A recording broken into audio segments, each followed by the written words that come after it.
Aravalli heal धरती की सबसे पुरानी पर्वत श्रृंखला है। अरबों साल पहले बनी, पर आज हम इंसानों की लालच की वजह से इसे मिट्टी में मिला देने की सोच रहे हैं। अरावली सिर्फ पहाड़ नहीं, यह जीवन की रक्षा है, वायु की शुद्धि है, पानी का खजाना है और धरती का फेफड़ा है। लेकिन अब एक फैसला इसे खत्म करने की राह पर है।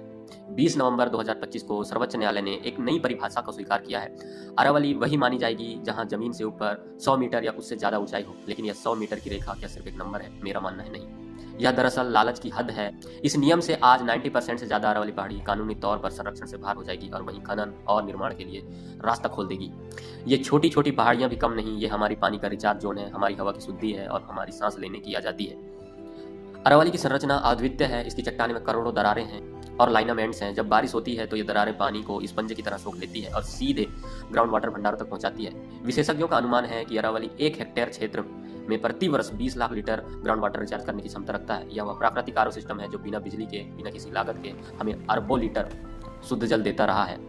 लेकिन जब हम डायनामाइट लगाकर इन चट्टानों को तोड़ते हैं तो हम उन नसों को काट देते हैं जो धरती के गर्भ में पानी पहुंचाती है। खनन से उत्पन्न मलबा इन दरारों को भर देता है, जिससे पानी जमीन के अंदर जाने के बजाय सतह पर बहकर बर्बाद हो जाती है। धूल, प्रदूषण, पानी की कमी, यह सब और तेजी से आएगा क्योंकि हमने नफा को जान से बड़ा मान लिया है। इसी लालच ने हमारी अरावली को बचाने के नियमों को ढीला कर दिया है। यदि अरावली ना होती तो पश्चिमी राजस्थान का रेगिस्तान कब कब पूर्वी राजस्थान, हरियाणा, दिल्ली और पश्चिमी उत्तर प्रदेश को निगल चुका होता। यह पर्वत श्रृंखला धूल भरी आंधियों की गति को कम करती है या अरब सागर से आने वाली मानसूनी हवाओं के लिए एक मार्गदर्शक का काम करती है, जिससे उत्तर पश्चिम भारत में वर्षा संभव हो पाती है। लेकिन आज हम उसी दीवार की ईंटें निकाल निकाल कर अपने शहरों में आलीशान मॉल और एक्सप्रेसवे बना रहे हैं। यह वैसे ही है जैसे कोई अपने घर की छत बेचकर धूप का चश्मा खरीद ले।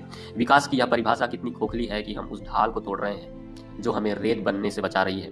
अरावली आज एक ऐसे बूढ़े पिता की तरह है जिसने अपनी सारी संपत्ति, ध्यान दीजिएगा संपत्ति का मतलब है जल, वायु, सुरक्षा, अपनी संतानों पर लुटा रही है। और अब जब यह लाचार है, 100 मीटर से कम का हो गया है, तो हम उसकी वसीयत हथियाने के लिए उसकी मृत्यु का इंतजार नहीं कर रहे हैं बल्कि उसका गला घोट रहे हैं। ह्यूमन ग्रीड ने हमें इतना अंधा कर दिया है कि हमें पहाड़ में जीवन नहीं, कंक्रीट दिखता है, जंगल में ऑक्सीजन नहीं, इमारती लकड़ी दिखती है और नदी में पानी नहीं, रेत दिखती है। सुप्रीम कोर्ट का 100 मीटर वाला फैसला, सरकारों की चुप्पी और माफिया का शोर, ये सब मिलकर अरावली का मरसिया पड़ रहे हैं। लेकिन याद रहे, अरावली अकेले नहीं मरेगी। जब यह ढाल पूरी तरह टूट जाएगी तो थार की रेत हमारे आलीशान ड्राइंग रूम में घुसेगी। तब ना तो हमारे एयर प्यूरिफायर मशीनें काम आएंगी और ना ही हमारे बैंक बैलेंस।